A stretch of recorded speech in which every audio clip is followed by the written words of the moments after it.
All right. Today is Friday, October the 20th, 2023. We are recording on the night of Thursday, October 19th, 2023, coming off a Calgary Flames win over the Buffalo Sabres. We're going to be talking about that game, and we're going to be talking about, is Jonathan Huberdeau good or is he not good to start the season? That and plenty more on this edition of the Flame & Talk podcast.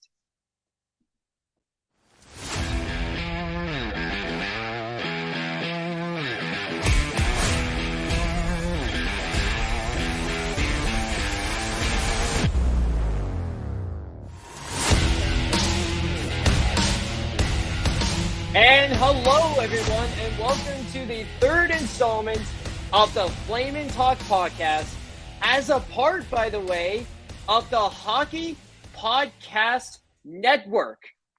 This is our first episode as a part of the Hockey Podcast Network, and we are also presented by DraftKings.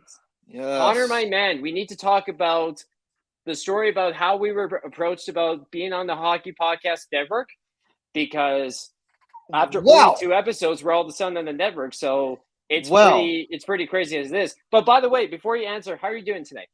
I'm doing all right. I just want to let you all know, as of right now, we're recording this at almost 11 o'clock at night because Mr. Noah had work. I should probably be in bed because I'm heading off to my cabin in BC tomorrow to do a lot of freaking work. But I do it for you guys, so. It's all about the fans. It's all about the fans. The fans. Yes, it is. Yeah. So, I don't know. I guess it's really more they came to you. Yeah. So I would probably say that. Came to you. Wasn't it after the first episode? It was after it was definitely right around. It was after the second. I'm pretty sure it was right around the second. I thought it was after the first. I thought we were just before we were going to do the second, and then Kyle actually contacted you. Yeah, no, it was their page who So I'll tell the story for those who don't know. So essentially, it was almost a week to last Sunday or something like that, where they contacted me. The Hockey Podcast Network's page contacted me, right, on Flame & Talk's page, right, Twitter page. And basically, they said, hey, we're interested in bringing you on to our network and whatnot. What are your thoughts? Let's set up a meeting. And then it all went from there, basically. And now here we are as a part of the Hockey Podcast Network. So we couldn't be any more excited to be joining the network here as a part of the Flame & Talk podcast. And we are also presented by DraftKings. Yes. So that's pretty cool as well to be presented by the DraftKings, which, by the way, halfway through the episode, you will see an ad read. So I look forward to showing you all that. I'll let you all know that, again, this is the first time I have ever done a podcast. I have not really done any kind of ad reads, so if I'm supposed to be involved in this, I will screw it up badly, okay? I did some improv when I was in high school, so I could do a little bit of improv, but at the same time, I'm supposed to be being live, or not really live, but I'm also being recorded for people to see me. So I get a little nervous, okay? I get a little nervous. So it's like, hey, okay, Connor, can you please do the ad read for DraftKings? It's like, yeah, sure. Go to their website. They do there's a lot of great things. So that would be it, because I'm good with improv, just not in front of people. Yeah, put on a blindfold and I'll try to do it. I'll just put this off and I'll pretend like I'm reading off a script or something. Right. So it just to put a bow on this part of the conversation, we couldn't be any more excited to be a part of the Hockey Podcast Network, and we're looking forward to it all. So you'll all be seeing some pretty good content for us as a part of the Hockey Podcast Network coming pretty soon. So we need to talk about a game that happened tonight. Good. Yeah. Another typical Flames game that was absolutely not a full 60 minutes. They played as good of a first period as you can ask for, but then they were sloppy all over the place in the So, second period. so yeah, you know what though? I didn't actually mind the game. The No. three games, the first three, it was like wow, like it's here we go again. And then that was the same kind of that what reminded me in the second period. We were lucky in the second period, but I I gotta didn't say mention that, but we were game, lucky in the third too, though. well, we were. We actually should have. It should have been a 5-3 lead for us, but we'll talk about that in just a second. But Yeah, we will. well, it was like we actually did okay, and I saw some progress because I did see. I unfortunately actually had napped through the first period. I didn't even want to, but you get off work, right? You wake up at like 6 a.m. because you have to bike into oh well, not really down. You have to bike into basically the University of Calgary, uh, from Bridgeland. Which, for those who don't know, from where I live all the way down to where I work, it's about a 45-minute bike ride. So I have to make sure to be up early because guess what? It's 6 a.m. Even though I work at 9 a.m., I have to get up at 6 a.m. because I suck getting up. I am not a morning person. I hate getting up past, I hate getting up earlier than like 10 a.m. It's hell. It's not good. But um yeah. Jesus Christ, what was I even talking about? So you were so anyway, you were talking about napping through the first period. I was napping through the first period. But yeah, no, I just made sure to watch a little bit of the kind of more of an in-depth kind of flat, or I guess recap of the first period, just to kind of look. I made sure to do a little bit of the intermission just to see what they look like. Yeah, it wasn't bad. It was definitely a lot better than what we would usually see out of them. So that's at least a little bit of a bonus. One of the players, especially tonight, that I was surprised with was Sarangovic. Sarangovic, he didn't get a goal, but he should have gotten at least one tonight because he played a hell of a game. I gotta be honest with you. The biggest bright spot for this team was that fourth line. Absolutely, They were looked all over the ice tonight. Like they looked incredible out there tonight. Yeah. What was sad for me was our fourth line looked better than our first line. And that just kind of tells you about how screwed up this team is regarding, skill and player. You're getting guys that are being paid only probably $2 million a year who are going to do way more for the team than guys who are being paid $10.5 million a year. Like, come on. Like we need to kind of like wake up here and say, okay, are we really do we really need to be paying these guys? Do these guys even need to be on the team? I've been thinking about Lindholm wanting $9 million a year, and he was on that breakaway. Yeah, don't get me going on that. That breakaway, and he puts that limp dick shot right into the glove. Good luck. Yeah, no, but pardon me because it. Funny enough, the $10.5 million guy scored tonight, and I was thinking to myself, I wonder if he read my reply to Pat. Yeah. For the other day. Can I be honest? He was also lucky to get that in because that thing was going wide, and Levi just reacted to it, and he happened to hit it off his toe and in. It's almost looked like his first 2 goals he scored in the year have looked like absolute just lucky bounces. Yeah, so far, yeah. It's been mostly luck. There's no doubt, and we're gonna talk about Jonathan Huberdeau in a little bit here about the whole conversation of whether he's, people have been saying he's fine, but I'm not necessarily on the same boat. But we're gonna definitely talk about that a little later. What other things did you see from the Flames tonight that you really liked? Or what did you see that they kind of need to, sort of try and get better and improve on? Well, the power play tonight was not good. Yeah. It was just another one of those power play was very much our power play tonight again, and Mm-hmm. it needs to be improved. Now, again, I'm glad Huska is actually working on it. I'm glad that he is trying to improve it. So that is going to take time. So I'm like it wasn't great, but I can see that there are things to change, and I can see that there is room for improvement at least. So that I'm not too worried about. Our PK was it was okay. We did let our first PK goal in of the year, but it wasn't. It wasn't great. It was a good shot by what Tage Thompson. Jesus, Thompson. See, that's the thing I said earlier today was I have a feeling Thompson's going to score a goal or go off. He scored a goal, but he didn't go off tonight. He didn't go off. He scored a nice goal. It was, but it was. Our power play and our PK, our special teams wasn't definitely. I think is definitely one thing that we will need to do a little bit more for improvement. Yeah.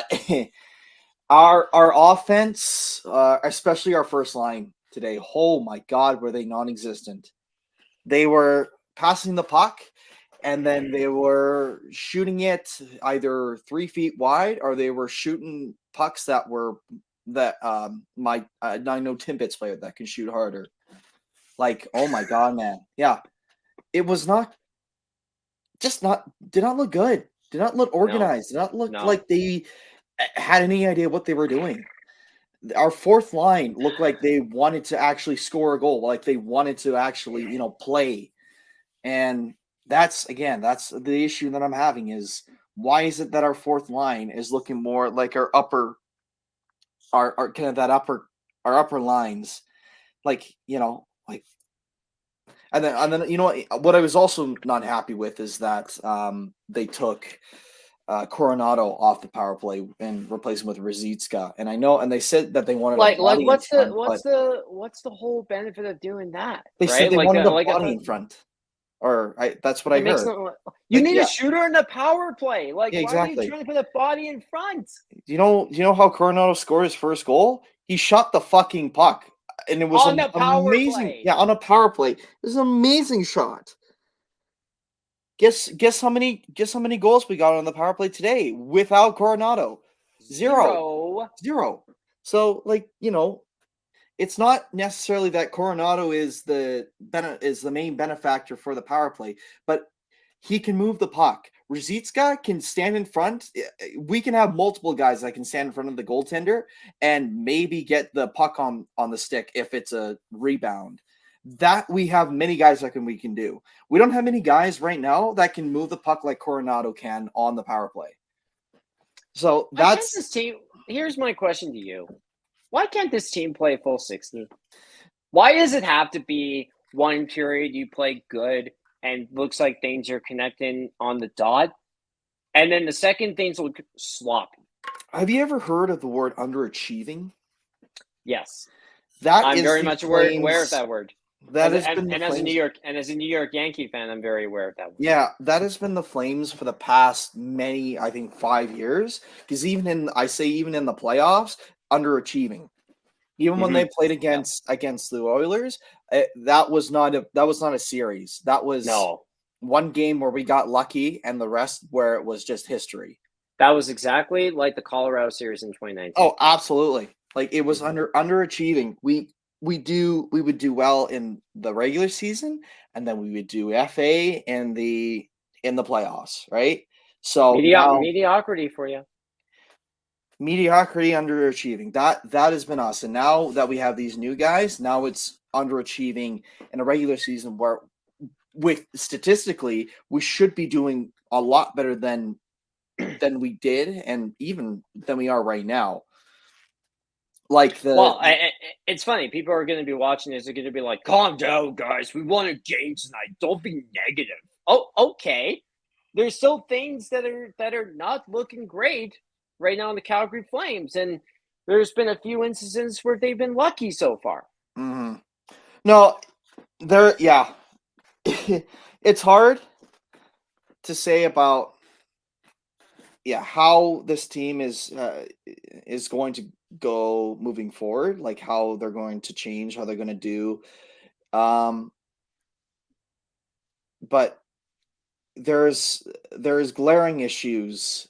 Big time. The first, and like you said, it's the 40 minutes, or it's even the 20 minutes rather than this whole 60 minutes. It's our first line doing nothing. It's even our second line. God, Kadri, like, dude, he has slowed down. He looks like an absolute disaster since the All-Star break last year. It's hard. You know what I'll say though is that I remember last year our start, we had like a 5-0-1 start in our first 6 games, and then we lost like 8 in a row. And then our next 8 games were like, that was it. Yeah, that was like 6-0 or no, sorry, 0-6-3 or something like that. I just remember, or it was something like that. It was like 9 losses in a row or something like that. Like something like that, something crazy. It was yeah. Go ahead, sir. Sorry. No, I just remember like that. So, what it is right now is that we don't have that same type of, oh well, we're doing very well, so let's kind of let off the brakes, and then all of a sudden, oh, okay, like we're losing these games that we should easily be winning, and then we're gonna keep doing that over and over again. That false confidence, right? That's all it is. That false hope, that false narrative that things are fine when things are not really fine. And by the way, we're gonna switch the conversation here. Actually, hold on, no. Let's talk about Dan Vladar quickly, and then we'll move on to talk about Jonathan Huberdeau. Sure. How did you feel about Vladar tonight? He didn't do bad. He didn't do bad at all. Yeah. He played his role. He played his role pretty well. All 3 goals. Looking at all 3 goals, the first one, I mean, I don't think he saw it very well. No, I would say saw it at last minute, because you could see he almost looked like that. Yeah, I'd say the first one. I would definitely say the first one is not his fault, because it's not his fault when you've got 2 D-men who are blocking his view. Yeah.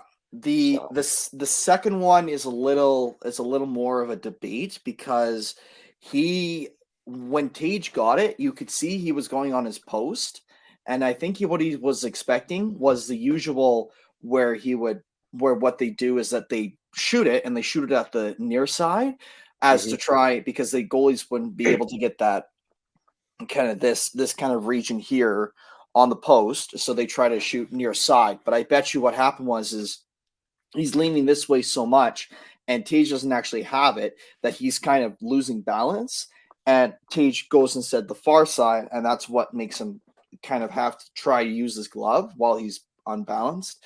That's, as a goalie, that's what I see. So, but other people can say, well, he just lost his balance and he should have been, square to the puck regardless. So why did he decide to go down? Why didn't he? What I see is he was trying to, we could say cheap, but he was also trying to make sure that if Tage was going to get that shot off right away, that he was going to get that far side block. But Tage decided to hold it. He didn't see that coming, and he tried to do his best to try and compensate with the shot, and Tage Thompson just found a hole. And then that third goal was a perfect shot. That was a beauty. I think there was times where it looked like he struggled tonight a little, Dan Vladar. But I also will say this to the people who want to see Dan Vladar traded right now. I say, why would that be a good idea? Because reality is, I think it's a bad idea to trade Dan Vladar right now. And no, I'm not saying he's going to be a 1A goalie in the NHL. That's not what I'm saying. But the problem you put yourself into if you trade Dan Vladar is this. I understand, and listen, Dustin Wolf is going to be the guy. And I've been pushing the narrative that he's going to be the guy for this team someday. Absolutely. And I'm not changing my opinion on that. But trading Dan Vladar is a bad idea right now, and here's why. Because number one, injuries happen. Number two, what if Jacob Markstrom goes back to being 2023 Jacob Markstrom? Because don't get me wrong, he's been great. But what if he turns into 2023 Markstrom again? These are factors that you have to consider. And the other couple factors you have to consider too is every team's capped out. Mm-hmm. They don't have room for a $2.2 million goalie. That was, yeah. Yeah, and the reality is people say, well, put him on waivers. It's like, okay, put him on waivers. If you say that he's going to get claimed, put him on waivers. I guarantee you no one's picking him up. No. That's not happening. No one has the need to pick him up because this early in the season, what is the need to pick him up? Unless a team is so desperate right now because they have their prospect is either injured or is just doing awful, or one of their goalies is you can tell is just old and they need someone. It's like, so, that's something where you think that's where they kind of do that at the beginning of the year, or they do that in the offseason is, and 4 games in for a lot, most of them are 4 games in. Why would they be looking at, oh, perfect, we have this goalie on waivers, let's pick him up? Like that, we can't be doing that. It makes no sense. It makes no sense. Like, again, why would any team want to do that right now too? Pick up a $2.2 million net minor. Do I want like Vladar out? Like I don't want him out, but I also don't want him in. I want what I want is I want him to play if he can or however much he can. I want him to play, and then when come trade deadline, then we start to look at where are the options, who are the possible, if we even can do a trade, if we can even trade, or we can just, or if we put him on waivers and we know that he is a very high likely chance of someone picking him up, then we do that, and then we look at also, okay, where now we also think about, okay, where does Dustin Wolf sit? What are we going to sign him for? Because obviously it'll be an entry-level contract because that'll be his first year, technically full year. Mm-hmm. So, if he does a full-time contract for a year, 2 years, or whatever, what is that going to look like for our cap space? Because we still have guys in LTIR. Here's another factor I think people need to consider too when it comes to the injury bug and all that stuff. What if you're into a situation where, okay, so Jacob Markstrom's injured. Mm-hmm. What if Dan Vladar gets injured in that process? All of a sudden, you're stuck with Oscar Dansk and Dustin Wolf. Yep. And that, to me, feels like a very dangerous precedent. It's either a recipe for disaster or they become the best goalie tandem the world has ever seen. I don't disagree with you, but my it is such a risk. But the point I'm saying is that that's the risk you put yourself into all of a sudden, right? When you trade a goalie like Dan Vladar, and people want to see Wolf given the chance. I want to see Dustin Wolf on the Calgary Flames. I do. Yeah. But I just don't think. Especially with Jacob Markstrom starting out well, you can't at this point. No. Like, you can't get rid of Dan Vladar because what if Markstrom gets injured, or what if he turns into 2023 Markstrom again? Then you put yourself in an even worse predicament all of a sudden. Oh, God, yeah. 2022 Markstrom we don't need again. We want Vezina runner-up Markstrom. But by the way, Vezina runner-up was 2022. Wasn't it 2021? You said 2022 Markstrom, and then we need Vezina runner-up Jacob Markstrom. Jacob Markstrom, Vezina run 2022. Yeah, hold on. I'm just thinking 2022-2023 season was his shitty one, and then 2021-2022 was his Vezina runner-up. So we want 21-22 Markstrom rather than 22-23. Yeah, sorry. Exactly. That's the point that I'm saying. But anyway, I just thought I'd mention that I think right now would be not the best timing to trade Dan Vladar. No, it really wouldn't be. Yeah, and I think personally, the other thing too is both goaltenders, Wolf and Vladar, are going to have to be relied on at some point during the season. Mm-hmm. No question. No question. There is, no, that's that is the unfortunate reality, but that's just, excuse me. We'll just have to wait and see. For sure. That's all we'll have to do. He's again, Vladar did good. Vladar played well. He didn't absolutely shit the bed.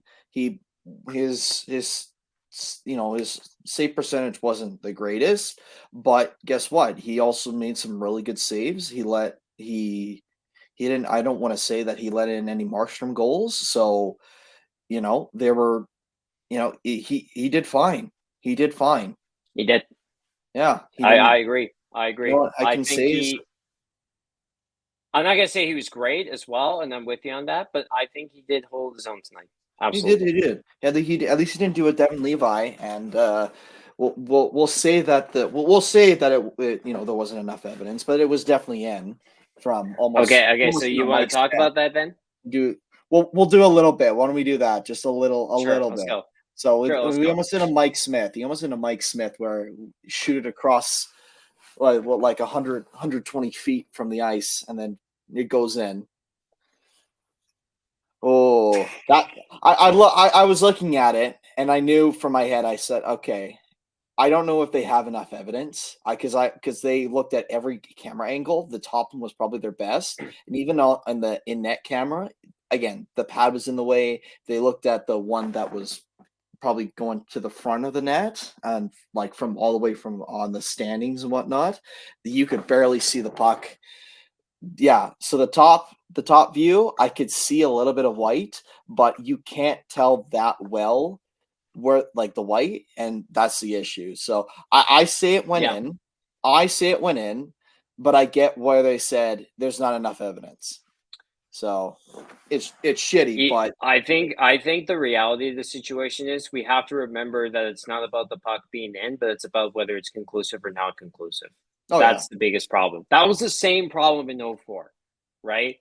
Was that maturing though is realizing that in 2004, the puck wasn't conclusive enough to be ruled a goal. And the reality of the situation is we can roll our eyes at parallax angles.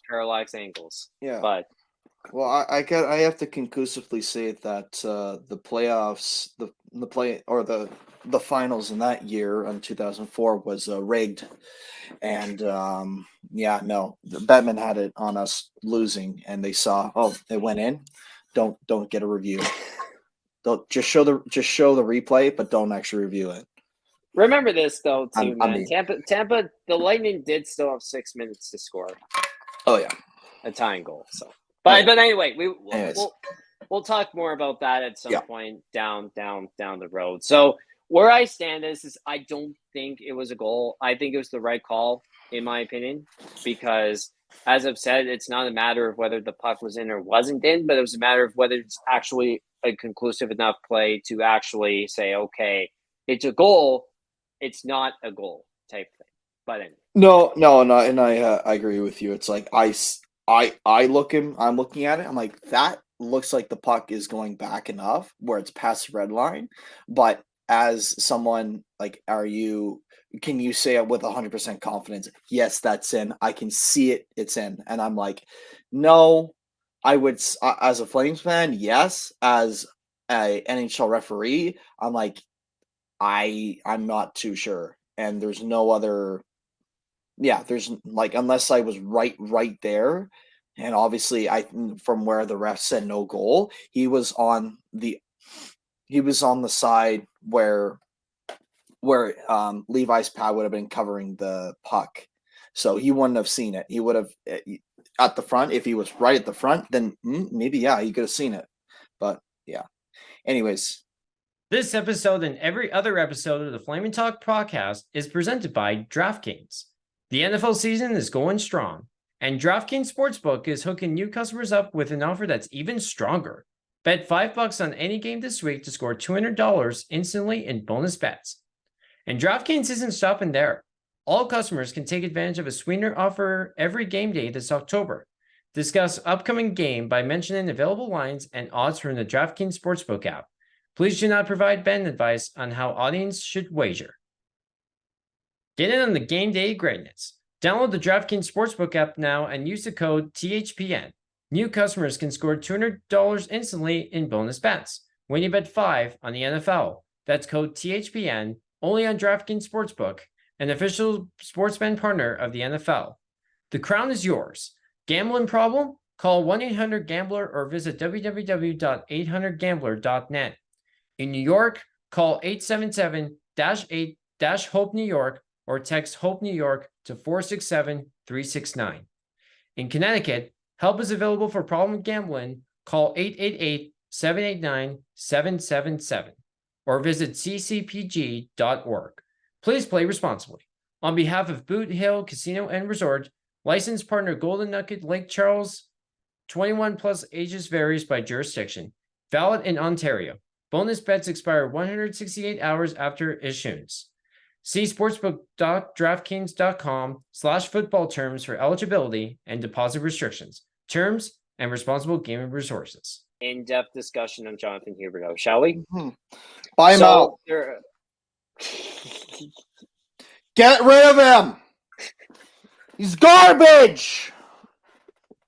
Okay, now that I have that on my system, yeah, let's actually talk about him. Okay, so interesting thing happened Tuesday in the life of myself. There was an interesting segment on 960 that they did. And they were talking about Jonathan Huberdeau, and they were trying to say that, okay, so Huberdeau has been fine based on these metrics. And then I replied back to Pat's tweet by saying, okay, but have you seen the eye test? It doesn't look good, right? And then it caused a shitstorm on my replies afterwards. Oh, so, yeah. Okay, but I want to have the discussion with you because I understand these advanced metrics. I'm not denying that they're factual things. I'm not denying that at all. But I always believe in the eye test. I always believe in what I see when it comes to a player that plays on the ice. And what I've seen so far from Jonathan Huberdeau, shades of last year. There's just too much of last year that's happening right now. And the reality is he has little to no chemistry with his line mates at all. With guys like Lindholm. I don't know why they keep trying him and Lindholm together. That's a pairing that doesn't work. And it's pretty clear that it hasn't worked. And they haven't given him enough supporting cast to give him the ability to be Jonathan Huberdeau. And as I've said, Jonathan Huberdeau's struggles in Calgary is not necessarily a Jonathan Huberdeau fault. It's more of a Calgary Flames fault, more than anything. Like, am I wrong?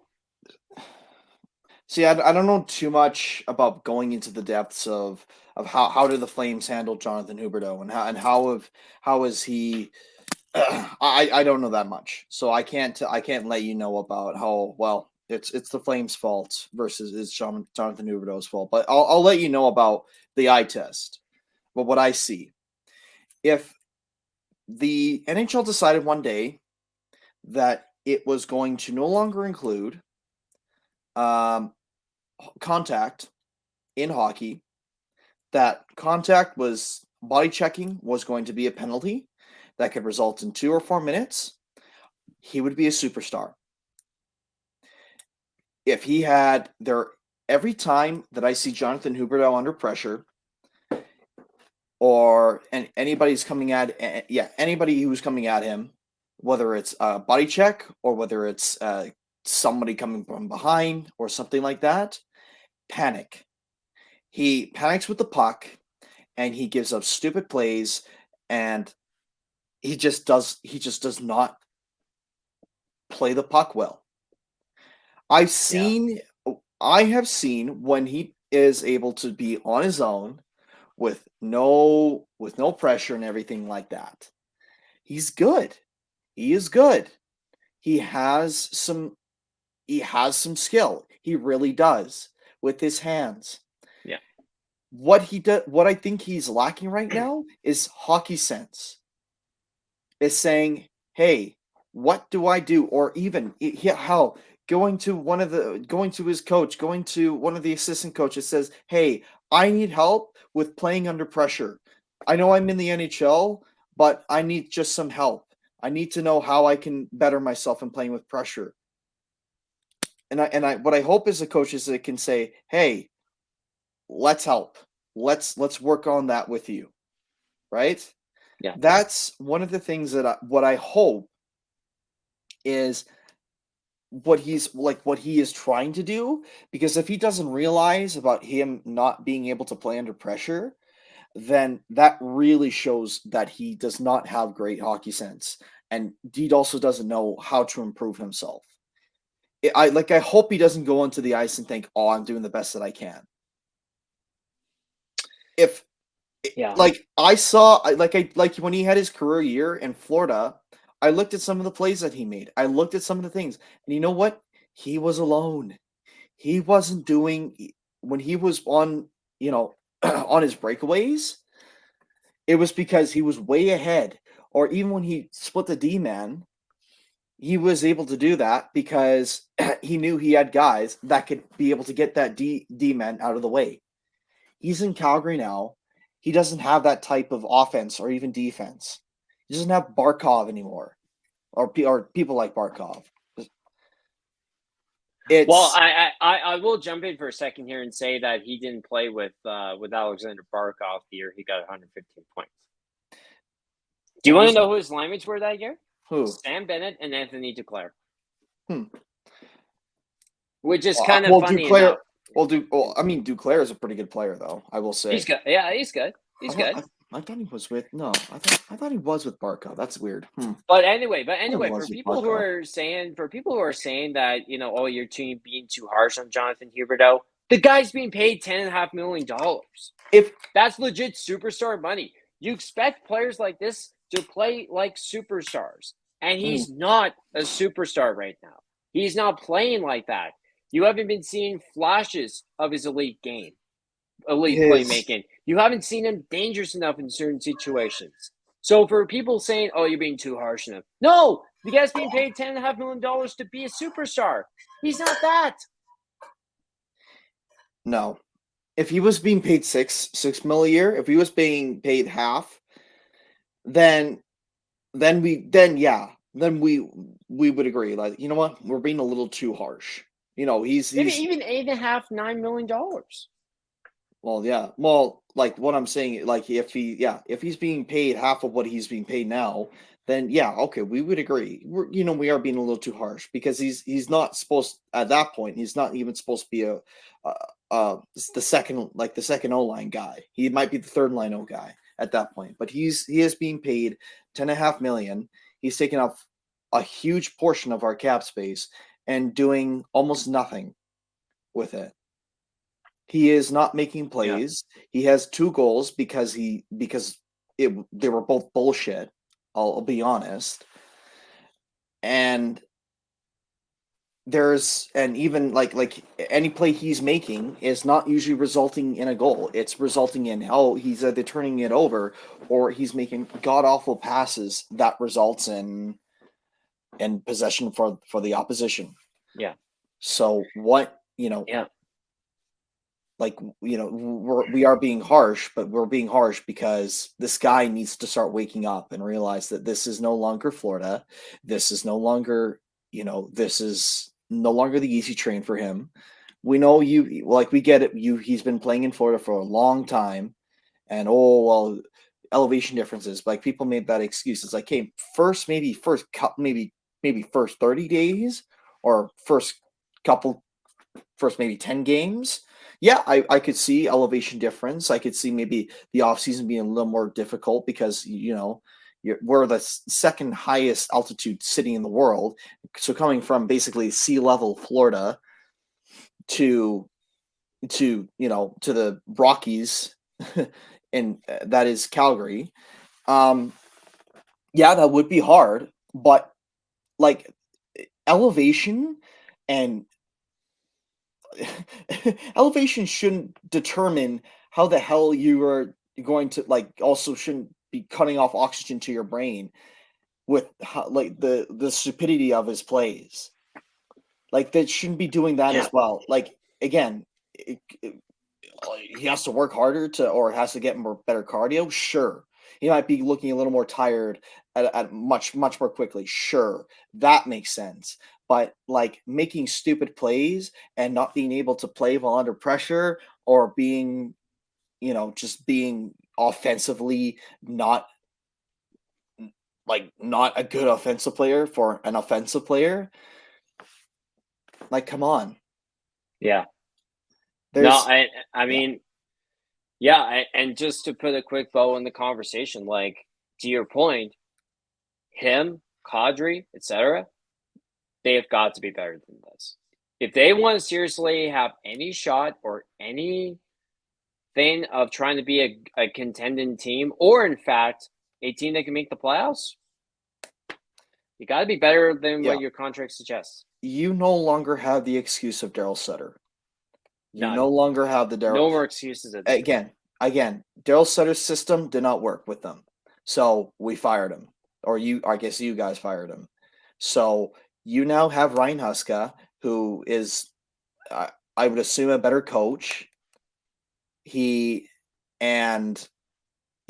been 4 games. You've had plenty of time with him in the offseason, so you don't have that excuse anymore. You don't get to bullshit your way through. Oh, it's Daryl's fault, and all the dressing room attitude and the environment is very toxic, and I'm not being played to my best potential. That's not your excuse anymore. It's either it's going to start to be, you know what, maybe Daryl should be back to kick your guys' ass a little more, because he would at least wake you the guys the hell up. Because Huska, if Huska's systems aren't working and Huska's trying to do his best to, go to your guys' strength, and you guys are still doing FA, then we'll get Sutter, or we'll try to find Tortorella just to kick your guys' ass and say, hey, welcome to the NHL. You're being paid $10.5 million for doing absolutely nothing. Like, I wish I was I wish I was doing that. I wish I could do that. But guess what? No, I can't. So, like, that's a little bit of what I hope, is that somebody will wake them the hell up. Like, Huska is a guy who has systems, who's been a part of the coaching for a long number of years. He's been trying to do he knows how to coach kind of in that assistant, and it's his first year as the head. He's trying to do his best, but he knows coaching systems. He knows the strategies. He knows how to make those pieces work. So for sure, his mentality and attitude, I think that's what we'll have to kind of improve over time, about how he can be a better head coach. But that, again, being an assistant coach for that many years, not really being the one to say, come on guys, trying to motivate it'll be tough for him. But for Huska, it'll have to be somewhere where he eventually has to get to a point to say to them, get your shit together, or I'll find some people who can replace you, and will actually do that, who will actually listen to me. So, to that point, as you mentioned, we'll put a bow on this conversation, and we will begin to wrap up the 3rd edition of the Flaming Talk podcast. But we need to talk about something very serious here. And we found this out earlier this afternoon. And by the way, we're going to be putting out a trigger warning for people who have been affected by sexual assault and all these other issues. So I'll read you the Flame statement from earlier today. We became aware of a potential legal issue involving Topi Rone following our selection of him in the 2022 NHL draft. We take this matter seriously and will let the legal process follow its due course. We have no further comment at this time. So for people who do not know the story or what's going on here exactly, So Topi Rone is a 2022 second-round pick of the Calgary Flames, and he's been playing his junior time in Finland as of right now. And he was accused of an incident that happened 2 years ago. So basically, he's been accused of sexual assault. Is basically what's going on, and I mean, all you have to say, I guess, at this point is just you're pretty. It's pretty disturbing to hear this, no doubt about it. And right now, and unfortunately, and I guess for all of us right now, because the due diligence will just have to follow for now until there's a resolution on this situation. I will just put this in. This has all been alleged, so there's been no proof as of right now. But there has not right been, now. But these are claims. These are all alleged right now. So we don't. So there's very disturbing. It is still. There are still claims coming in. There are still some that has come forth. So it's always scary. We don't ever like to hear that. But again, these have not. Again, everyone is innocent until proven guilty. So these are all alleged as of right now. But we don't ever like hearing this. We don't ever like hearing this regardless. No. It's